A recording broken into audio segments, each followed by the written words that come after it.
সুপ্রভের এখানে থাকার দিনগুলো একটু বেশি সুন্দর। এই ভিডিওটাও কিন্তু তার অন্যথা নয়। এটা লাস্ট ফেব্রুয়ারি মাসের ভিডিও। মার্চ মাসে আমি কোনো ভিডিও পোস্ট করতে পারিনি একটা বিশেষ কারণবশত, কারণ আমার ডেস্কটপটা বেশ কিছুদিনের জন্য খারাপ হয়ে গিয়েছিল এবং যেহেতু আমি মোবাইলে কোনো রকম এডিট করতে পারি না, সেই কারণবশত এই ভিডিওগুলো পেন্ডিং রয়ে গেছে। এটা মাঘী পূর্ণিমার সময় সুপ্রবেশ ছিল 3-4 দিনের ছুটিতে। তো মাঘী পূর্ণিমার ঠিক তার পরের দিনই আমরা গিয়েছিলাম বড়মার কাছে পুজো দিতে। দীর্ঘ 2.5 ঘন্টা লাইনে দাঁড়ানোর পরে বড়মার দর্শন পেয়েছিলাম এবং সেই প্রতীক্ষিত মাকে দর্শন করলাম। আমি, মা, বাবা এবং সুপ্রভ মিলে গিয়েছিলাম এবং তার পরবর্তী সময় যেহেতু সকাল থেকে আমরা উপোস করেই পুজো দিয়েছি, টোটো ধরে পৌঁছে গেলাম নৈহাটিরই একটা রেস্টুরেন্টে গিয়ে খাবার দাবার বেশ ভালো ছিল এবং অ্যাম্বিয়েন্স যদি দেখো, অ্যাম্বিয়েন্সটাও বেশ ভালো ছিল।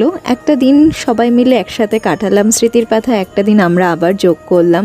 এইভাবেই সেই দিনটা এনজয় করেছিলাম। তোমাদের কিরম লাগলো ভিডিওটা অবশ্যই জানিও।